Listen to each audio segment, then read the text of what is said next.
What exactly is that and what's the importance of it? See, that is that EMS code. EMS stands for Emergency Response Measures for Ships Carrying Dangerous Goods. That is the full form of this EMS. It is two sets of code. One starts with letter F for Foxtrot. Other starts with letter S, Sierra or Singapore. So that is F is for fire, S is for spillage. So each UN number, 4-digit UN number, it is having that two sets of codes. So in case if the container is burning, if it is FQ, then captain will open the supplement of IMDG code. There will be a table how to fight the fire. No, some will be water reactive, some will be non-water reactive, like that. That is just two sets of code, EMS code. Thank you so much. Thank you. Anybody else?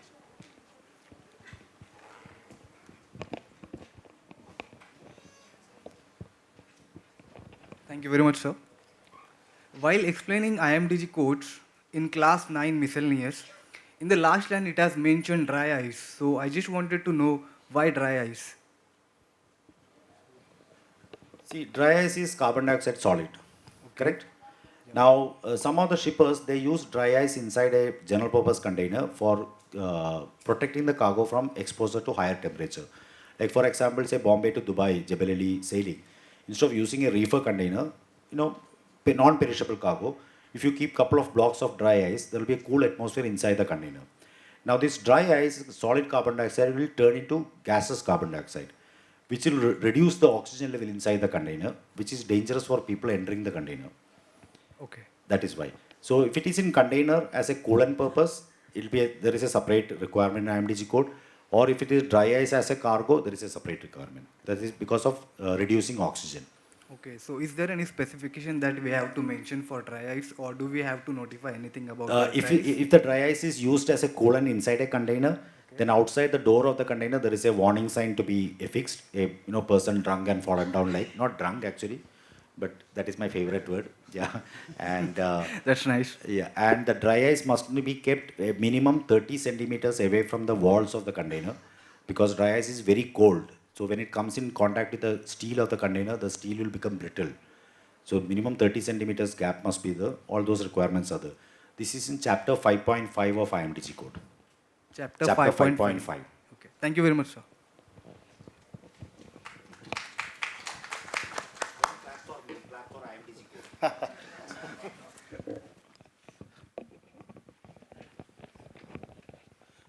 Sir, I wanted to some elaboration on the limited quantities. See, limited quantity is actually limited quantity gives exemptions from certain other requirements of IMDG code. So, for example, a 200 liters drum of petrol and a half-liter bottle of petrol. Now, this 200-liter drum requires segregation from other cargo, all the marks and labels, placarding, stowage requirements, etc. But this half-liter bottle declared as limited quantity requires only limited quantity markings and the dangerous goods declaration, no segregation rules, etc. because it is a smaller package. So limited quantity is also dangerous goods, but it is like a not a lesser dangerous goods, but it gets exemptions from certain other provisions of IMDG code. From India, export of limited quantities are very less. Import you'll get more, because we are not exporting fine chemicals and laboratory reagents, etc. much. Most of our exports are bulk raw materials. So limited quantity can maximum package size must be 5 liters or 1 liter or 120 ml, like that, lesser. Robin, actually, you'll find this limited quantity more in the cases of sample shipments. It's very, very prominent there. But obviously, yeah, like he said, it's not that rampant or that, in a volume in compared to other countries. We'll normally import, then export. So the volume will be more on the import leg than the export leg. Sir, hi sir, good afternoon. Sir, actually, I have a set of 4 questions if I'm allowed. But first thing, main importantly, I have to know the difference between a technical name and chemical name, because I have seen many shippers providing the product name as technical name, and shippers insist for a chemical name, but it doesn't matter, whatever we give it, line accepts it as it is. So is there any relevance, because in case of any emergency, do they refer to the technical name or chemical name? See, IMDG code says, certain dangerous goods which are assigned with special provision 274, etc., must be, proper shipping name must be supplemented with technical name. Further, IMDG code says this technical name must be a recognized chemical name published in international chemical journals. Now, caustic soda. Okay, that is another name of caustic soda is, chemical name of caustic soda is, I think, sodium hydroxide or something. I'm not very good in chemistry. So you cannot write caustic soda or something, or Dettol, brand name, that is prohibited. So IMDG code uses the word technical name, not the chemical name, technical name. And further it says that must be the name published in the chemical dictionaries. So you cannot use, chemical formulas also there. It must be the name itself for the people to recognize. See, the beauty of IMDG code is that a highly technical person and a non-technical person also can understand and comply with that. I hope I made some sense. Yes, sir. Thank you. And just one more question. I will complete with that. I have seen there is packing group ENA for UN 2794. I mean, there are certain UN numbers where packing group is mentioned as NA or nil. Why does it come out like that? Because all we handle is packing group 1, 2, and 3. But I'm always curious to know why it is NA. And I have also seen when we are declaring it in CMA, UN 2794, they are giving two options in this one, open transport units and closed units. So what is the difference between those? Transporting in open unit and closed units. Yeah, see, packing group is not assigned for class 1 explosives, class 2 gases, 4.1 self-reactive, 5.2 organic peroxide, 6.2 infectious, and class 7 radioactive. These classes does not have packing group. Also, articles does not have packing group. Now your 2794 is batteries wet filled with acid, I believe. Now battery is an article. Articles does not have packing group.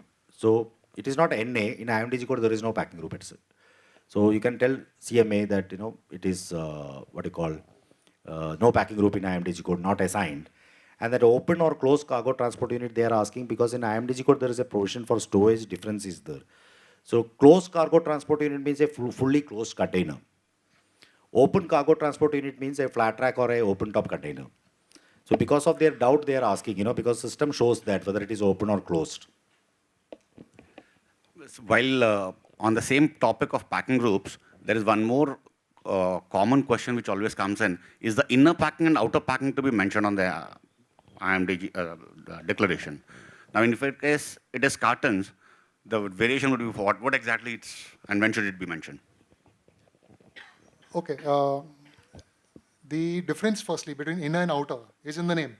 So when you open a container, what you see first, maybe a drum, or like I said, the O pack. Yeah. Okay, so that will normally be in that kind of a scenario. Or you have a drum that is there with an inner lining for something else. Or maybe, so the inner packing need not have a sticker or any sort of further information. It's the outer one that needs to have. So any one is only the outer packing in case of cartons or something is accepted. You don't have to mention the inner packing.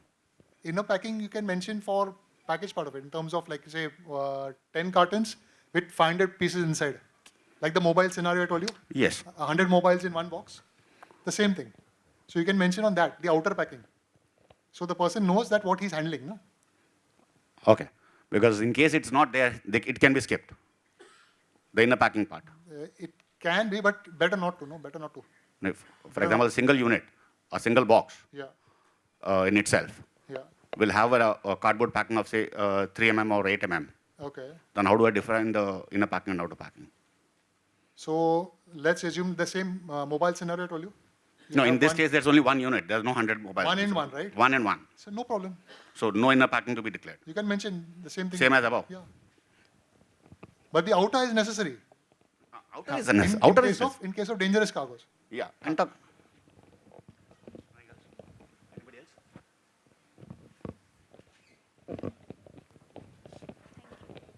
Good evening, sir. My question is there any clause related to the MSDS validity?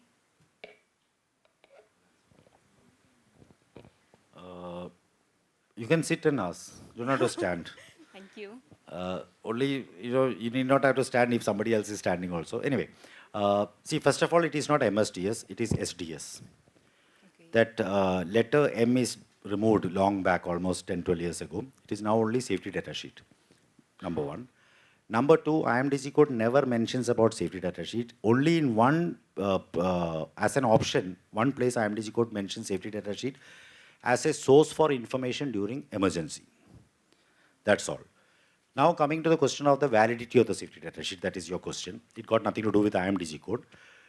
I believe Canada's, it's all individual countries' rules. Okay, safety data sheet, individual countries' rule. I believe Canada, it is 3 years validity. They have to revise it. And some other countries, most of the other countries are 5 years. Some countries are 3 years and most countries are 5 years. Now this MSDS is actually addressing the end users of that product. While addressing the end user, they also address all other people who may come in contact with the cargo, like emergency response people, then firefighters, medical practitioners who administer the first aid, all those type of things. That is the use of MSDS. So also we should also keep in mind, supposing if one product if we are sending to say Japan, and same product if we are sending to Spain, the safety data sheet may have differences according to the Spanish requirement and the Japanese requirement.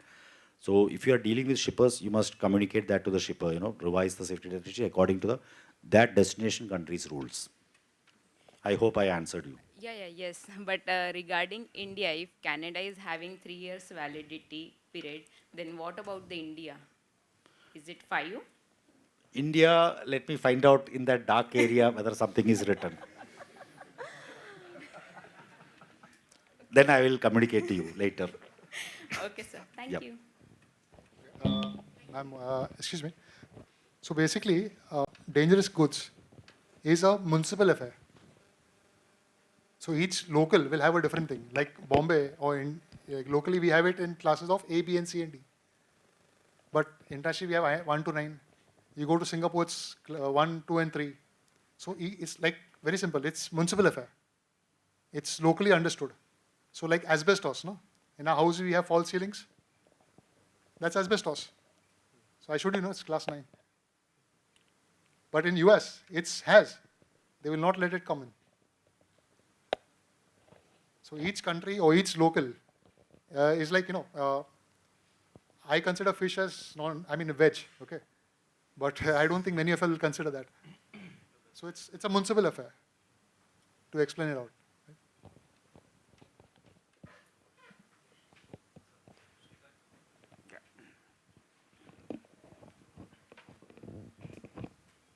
There are some carriers who are asking for CAS number, CAS, and the shippers are reluctant to give it. CAS stands for Chemical Abstract Service, which is a register maintained in the United States. So tomorrow, if you make some new formula in chemical, you can register there. In CAS number, you will get a CAS number.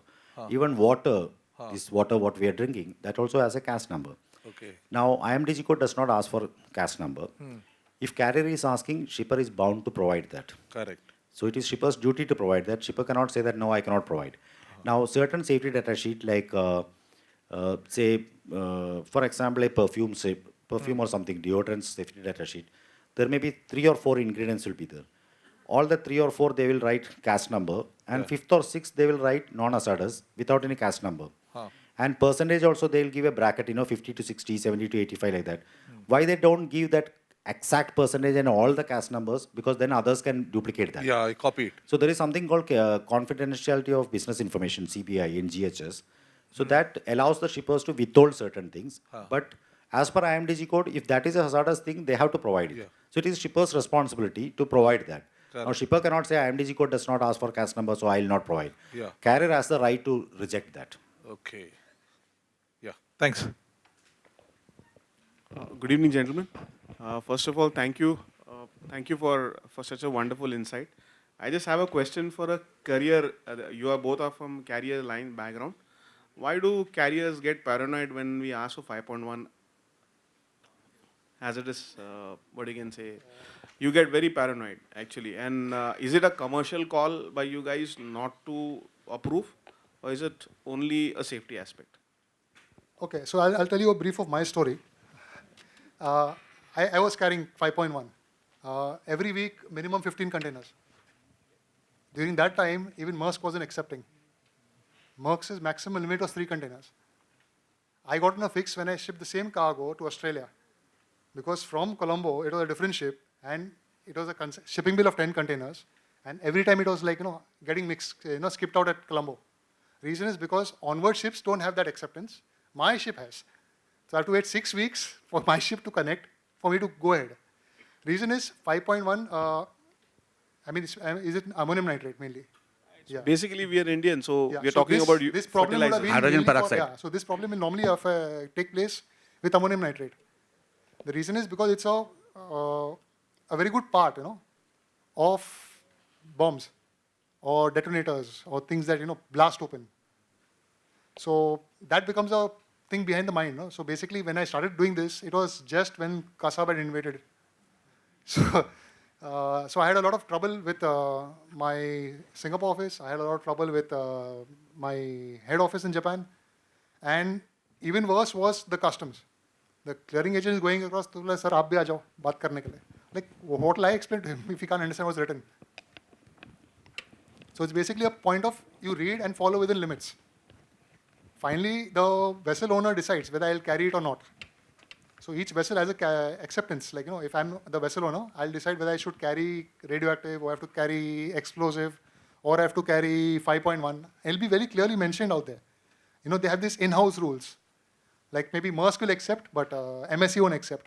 Or CMA will ask, and then, one line will say, no, I don't want. some kind of a percentage basis the tonnage of the vessel. Basically, you're calculating on that much. 15 TUs in one big vessel, or 5 TUs only of Yeah, there is a 5.1. That kind of there a is- rule. No, there's nothing that way. But it's basically more of a owner's perspective.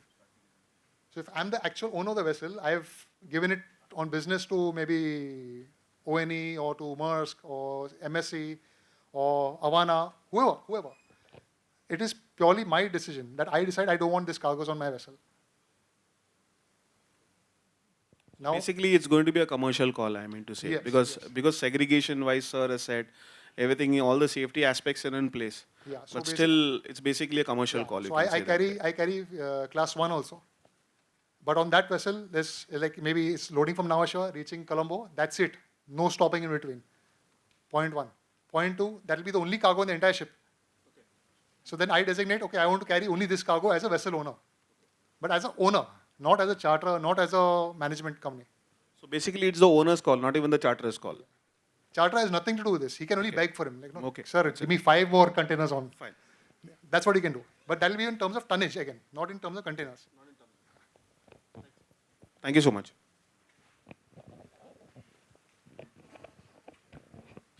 This is related to the same question. There are some carriers who consider some cargo as has even though it's non-has due to some historic events. Like I had faced an incident where sodium silicate was considered as has in some carrier, whereas it's actually a non-has cargo.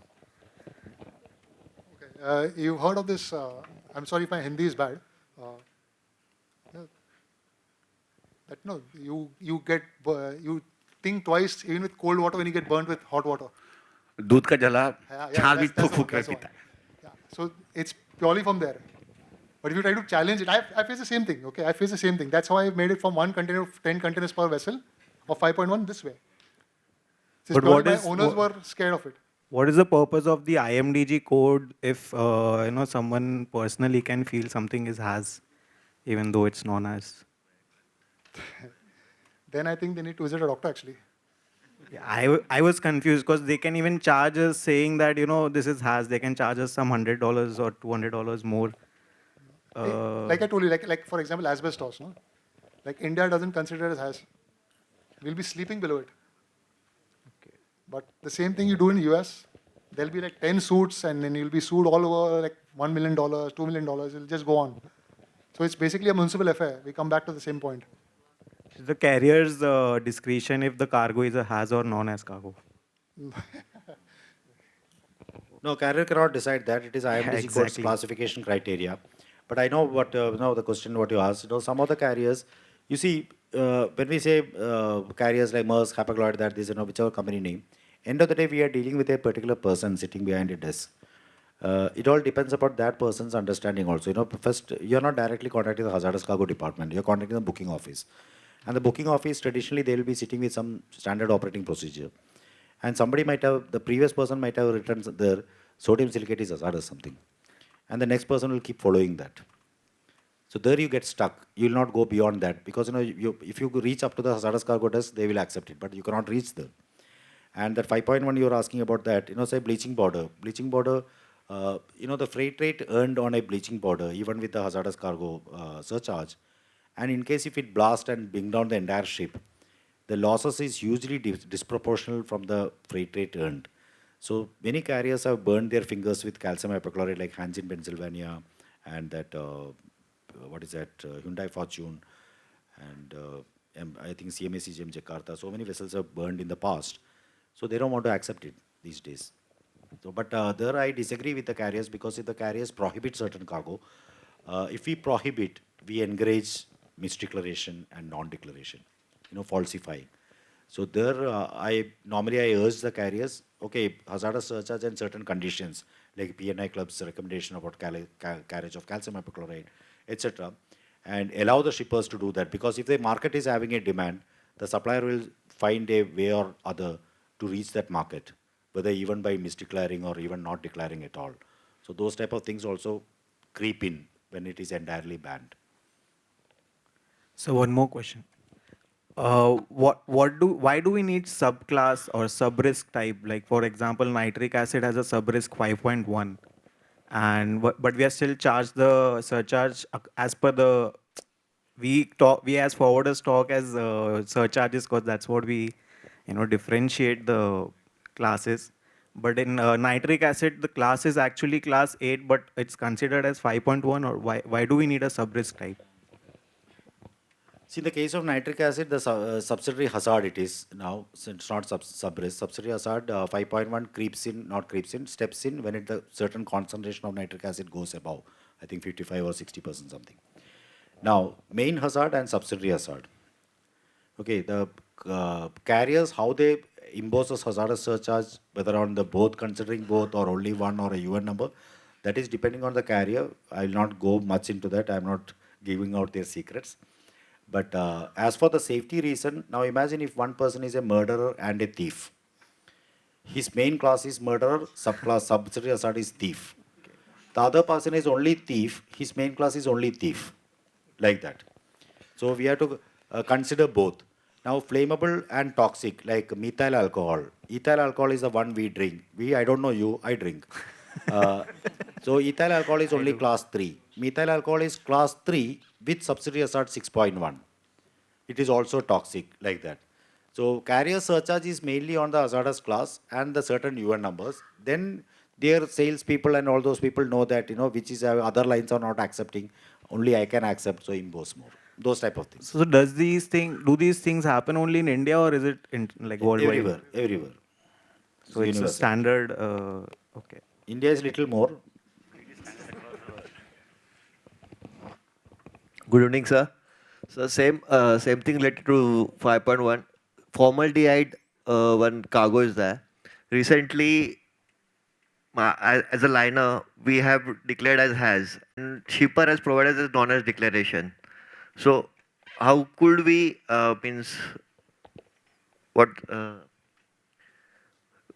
is there any? Speak in the way you're comfortable. Don't worry. No, no. Is there any specifications that IMDG could say that this is has or this is non-has? Yeah, that formaldehyde's case, actually I was looking for formaldehyde. Anyway, formaldehyde's case, there is some concentration of formaldehyde, above which it becomes hazardous, lesser than that, non-hazardous, something like that. I'm not very sure. Don't take my word. You'll have to look into the IMDG code. Same thing with hydrogen peroxide also, above certain percentage it is 5.1, below that it is not 5.1. Like hydrogen peroxide you can buy from the medical stores, for cleaning your toenails and all that. Hydrogen peroxide bottle you buy, that is 2% hydrogen peroxide, non-hazardous. So formaldehyde also, something, the percentage of formaldehyde is there, I remember. So maybe because of that. So if you can show me the safety data something, I can find out. Okay, sir. I have a question. So let's say I have submitted a declaration, a DG declaration to line, and line, as you said, that they relay it to the approvers, and then the approvers come back. So let's say, for example, like just taking a cue from the segregation screenshot, like where you had mentioned that class one, then there was one more, two more classes which are not stored at the port, kept at the port. So let's say I have submitted like for nitric acid. Nitric acid is 5.1, if I'm not wrong, right? 8 with subrisk type 5.1, whichever. But then it was there in the list of your the segregation. Yeah. So lines come back saying that this is supposed to be a direct delivery and all of that. So if I'm equipped to read the IMDG book, can I go back, share then this segregation list, because I believe this is also there in the IMDG code, right? The segregation. Yes, it is there. So if I go back to them, am I like, will they give me that thing, or will they approve that basis that, like, for the stowage or whatever on the port? I'm just asking because I'm not sure. See, direct delivery, direct discharge, all those type of things, that is decided by the port. Okay, so again it's Got nothing to liner do with the discretion. IMDG code. Okay. Now the carriers are okay if they can keep for 10 days and make more money. That is okay. But certain cargoes they will not keep because they want to get rid of the hazard. Ports decide whether it is direct delivery or not. Like certain ports will decide, this cargo, this class or this UNM must be direct delivery. Direct delivery means consignee must take the customs clearance first before the vessel's arrival, and the truck must be there ready, and the gantry will discharge onto the truck, and the truck will drive away. So that is a port's decision. Nothing to do with carrier No, or then IMDG. it has been observed that when we do the same cargo via different lines, this doesn't happen. So it's just my That may be carriers, carriers own, what they call, in-house rules will be there, because carrier, when they take it out, or they will require a place to keep the container, so they may not be having. So that also they will do. So one more quick question. So if I were to, I have an inquiry for a consolidation hazardous cargo. So how do I go about it? Like, because see, as a forwarder, I wouldn't know. So my only role will be here to float. I mean, give it out to the different lines and ask them if they can co-load, or they can, So how do I make use of the IMDG book in such a case? Like, What I'll suggest is, first point you need to see whether they can be kept together by looking at the segregation table. But still, after looking at the segregation table, go back to the same UN numbers and see any other special provisions are there, or any special instructions towards that. It might be an X in the blue, but it's always better to go UN number wise.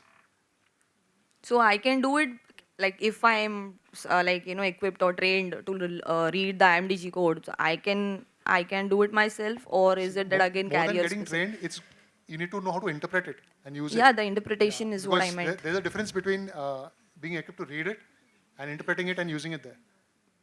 Because I had one case, I wish it never happens to anyone. Like, there was in the same container, there was an acid and an alkali. And out of good luck or bad luck, I don't know, it got shut out on the previous ship because you didn't get the container in time. It's a console box. Got shut out. My girl was working below me. She sent it again. So she sent using my signature. So trade desk was, I said, okay, I approve it. My trade desk approving. When it goes to the partner's vessel, he's disapproving it. Till it happened about 2-3 days this way. Then I got into it, went to each side, and then I realized what happened. Which basically I cannot keep that in the same container. My luck was good. Maybe God still thinks about me. It didn't have any sort of problem. It went on the next ship that was there. But that's like a direct delivery we're talking about. It got off at Colombo port and on the trailer and out of the port straight. And I was following up with this to the entire passage, which was about 48 to say 72 hours roughly. Constant touch. So it's purely about interpreting it. So it's probably, like you're saying, there's a possibility maybe carrier A will say, this is under my DG acceptance list. Carrier B will say, no, this is prohibited mere liye. There's no logic to say that, no, you have to accept it. Okay. Because he's carrying it. because he's got crew online, he's got to manage the environment, all those kind of issues.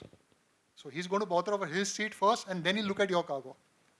For that $100 or $200 or $500 margin, he's not going to waste his time. Sorry, sir, taking a lot of your time. We'll just Continuing take this a question, We'll take a last question now. there might be some cargoes that cannot be transported with other cargoes. Like we have a recent inquiry for HYP going along with acetic acid and sodium sulfate. And these cargoes, I don't think all these three can be transported together. Like in some cases, in such cargoes which cannot go together with some other cargoes, we cannot consolidate it. It's the same shipper again. It's not like different shippers. So how do we send this, for example, 5 tons of hydrogen peroxide, it cannot be sent by air, or it has to go in containers. How do we send that small, not a full quantity, but it cannot go with other cargo? Different containers.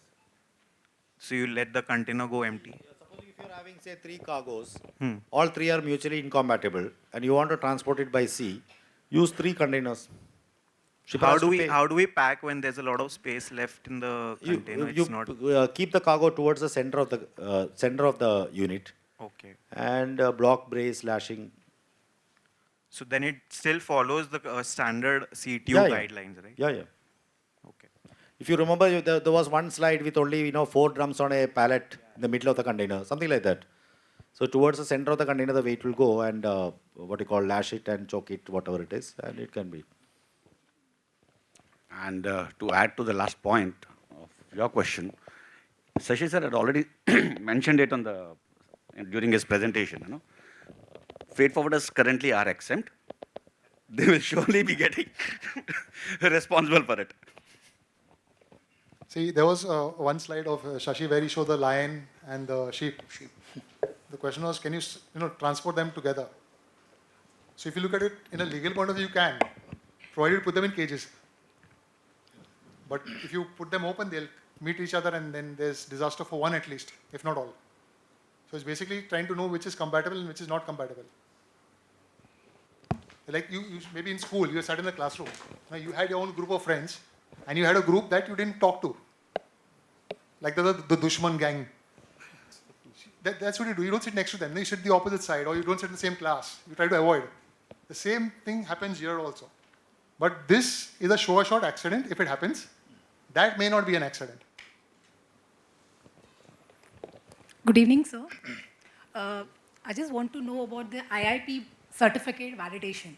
Like now, the hazardous cargo is filled in drums, plastic drums. So I just want to know the validation for the packaging, because whenever the shipper takes, it's for 3 years or 4 years. So I just want to know about the validation is for the packaging material, or the certificate is for what? Okay, I'll be very, very candid and blatant. Jeff. Yeah, go ahead. So, if I have to be a neutral answer, it's purely for money for IIP.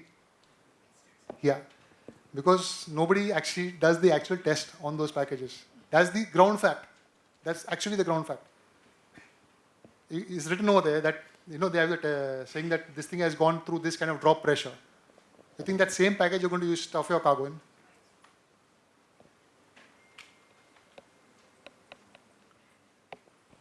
Okay, as per the latest regulations, IIP certificate validation is for 1 year, and you have to renew it again and again. So we will end. Thank you. Okay, I'll just add one more thing. You see, this is my blog site, my name only. As I was telling that I've written so many articles, etc. You can see, in case, let me come down. I'll just show you something which is useful for all of you. I hope my voice can reach at the back.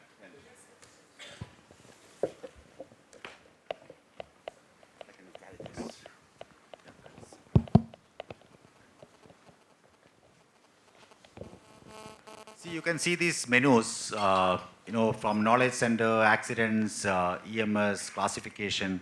In classification, certain lithium batteries, etc., dangerous goods declaration, misdeclaration, so many topics are there. And also, if you go into this search box, And somebody was asking something about formaldehyde, something. FORMAL. Internet is slow, otherwise whatever you type, in case if I have written, it will come out. And there is also one article like today when you submit a request to carrier, you do not know what carrier does for next 2 days, correct? After 2 days, 3 days only it comes back. So there is an article like, see there is something formaldehyde and toothpaste and all I have written. I write about toothpaste also. There is an article about how shipping lines accepts dangerous goods. You know, when you submit the booking to the shipping line, their hazardous cargo department, what all things they check. Also, there is an article about reason for rejections by carriers. There is some 20-25 reasons I have written down. Like, you know, wrong technical name, missing flashpoint, incorrect packing group, etc., etc. So those articles may be informative for you to know that what is happening behind their screen once you, behind their curtains when you submit the request. You know, knowing others' work nature will assist you, even you can convince your shipper also why it takes 2 days and 3 days to get a hazardous cargo approval, because certain UN numbers require all the wayports approval.